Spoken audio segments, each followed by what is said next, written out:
প্রিয় দর্শক, সাজ্জাদ কাদিরের প্রীতি এবং শুভেচ্ছা নিন। এই মুহূর্তে আপনাদের সামনে কথা বলতে এসছি শত্রু চিহ্নিত, এখন প্রয়োজন শত্রু মুক্তি। এই প্রসঙ্গটি নিয়ে আপনাদের সামনে কথা বলবো। 9 মাস হয়ে গেছে অন্তর্বর্তীকালীন সরকার দায়িত্বপ্রাপ্ত নির্বাচিত আওয়ামী লীগ সরকারের পতন হয়েছে। এই 9 মাসে বাংলাদেশের অবস্থা কেমন আপনাদের মনে হয় বুঝতে বাকি নেই। একটা শিশু বোঝে, শিশু এজন্য বোঝে যে বছরের 4র্থ মাস শেষ হয়ে গেছে, এখন পর্যন্ত কোনো শিশুর হাতে, শিশু কিশোরের হাতে পাঠ্য বই পৌঁছেনি। যে কিশোরটি আজকে 8ম শ্রেণীতে কিংবা 9ম শ্রেণীতে পড়ে, সেই কিশোরটি বিগত 8 বছর পড়াশোনা করে এসছে। বিগত 7-8 বছর দেখেছে যে বছরের প্রথম দিন বা প্রথম সপ্তাহে সেই কিশোরটি বই পেয়েছে। আজকে 2025-এ এসে সেই কিশোরটি হাতে বই পায় না। কিংবা যারা জীবন ধারণ করেন, জীবন ধারণের ব্যয়টা কোথায় গিয়েছে বাংলাদেশের মানুষ বুঝতে পারছেন। আজ থেকে 10 মাস আগে কেমন ছিল, এখন কেমন সেটি বুঝতে পারছেন। কিংবা আইন শৃঙ্খলা পরিস্থিতি, আজ থেকে 10 মাস আগে আইন শৃঙ্খলা পরিস্থিতি কেমন ছিল, এখন কেমন আছে বুঝতে পারছেন। কেউ কোনো নিরাপত্তার গ্যারান্টি দিতে পারেন না যে আপনি বাড়ি থেকে বের হয়ে বাড়িতে সুস্থভাবে ফিরে আসবেন। আজকে বাংলাদেশের সকল প্রান্তে, টেকনাফ থেকে তেতুলিয়া, সন্ধেবেলা মানুষ ঘর থেকে বের হতে ভয় পায়। রাত্রে কোথাও, বিশেষ করে বাস জার্নিতে মানুষ যাত্রা করতে ভয় পায়। বাস কোম্পানিগুলোতে খোঁজ নিয়ে দেখুন যে রাতের প্যাসেঞ্জার, রাতে এক প্রকার বাসগুলো প্রায় বন্ধ হবার মতো। ধরুন 40 সিটের একটি বাসে 4-6 জন প্যাসেঞ্জার থাকে, তাহলে বুঝুন যে আইন শৃঙ্খলা পরিস্থিতিটি কোথায়। দেশের অর্থনীতি, আইন শৃঙ্খলা, মানুষের জীবনযাত্রা ধ্বংস হবার পেছনে শত্রুকে নিশ্চয়ই জনগণের মধ্যে শত্রুটা ইতিমধ্যেই চিহ্নিত হয়ে গেছে। এই চিহ্নিত হবারই বহিঃপ্রকাশ গতকালকেও ঘটেছে।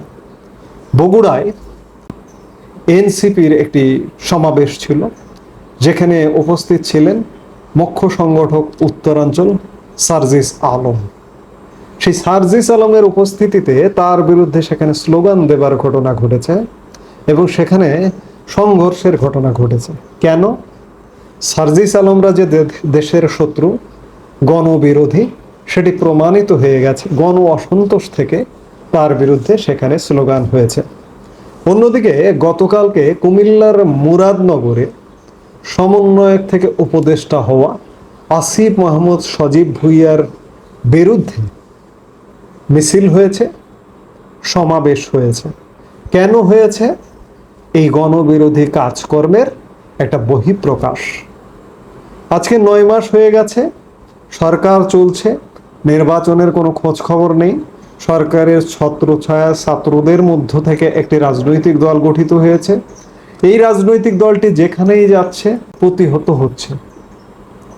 আমি আশঙ্কা করি কবে, কোথায়, কখন যেন এই রাজনৈতিক দলের কোনো নেতৃবৃন্দের উপরে চরম একটা কিছু ঘটে যায়। আল্লাহ না করুক, আল্লাহর ইচ্ছায় যার যখন মৃত্যু হবে আল্লাহ তখনই যেন মৃত্যু দেয়, কিন্তু অপঘাতে যেন মৃত্যু না হয়, এটি কারোই কাম্য নয়, আমরাও কামনা করি না।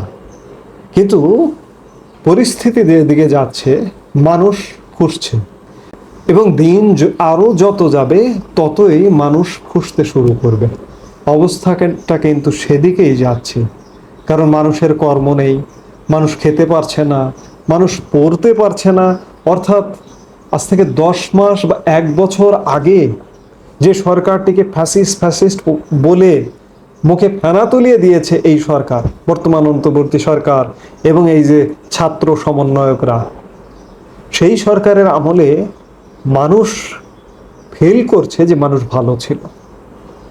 এই ফিল করবার কারণেই জন অসন্তোষ বাড়ছে বর্তমান অন্তর্বর্তীকালীন সরকারের প্রতি, এবং একই সাথে প্রধান গণশত্রুতে পরিণত হয়েছে এই ছাত্র সমন্বয়করা। কারণ তারা ছিল ফ্রন্ট লাইনে, তাদের সামনে থেকেই, তাদের হাত দিয়েই আজকে বাংলাদেশটা পরিবর্তন হয়েছে। পেছনে অনেক শক্তি আছে, আন্তর্জাতিক শক্তি আছে, সেনাবাহিনী আছে, এটা আছে সেটা আছে, অনেক কিছু আছে, কিন্তু ফ্রন্ট লাইনের গণশত্রু হচ্ছে এই ছাত্র সমন্বয়করা এবং বর্তমান সরকার। সেই জায়গা থেকে শত্রু চিহ্নিত, এখন প্রয়োজন শত্রু মুক্তি। তবে যেভাবে উত্তপ্ত পরিস্থিতি ঘটছে, মানুষ ক্ষুব্ধ হচ্ছে, সংক্ষুব্ধ হচ্ছে এবং দেশ দিনকে দিন ব্যর্থতা দিকে যাচ্ছে, আমি বিশ্বাস করি এই শত্রু মুক্তি আর খুব বেশি সময় লাগবে না।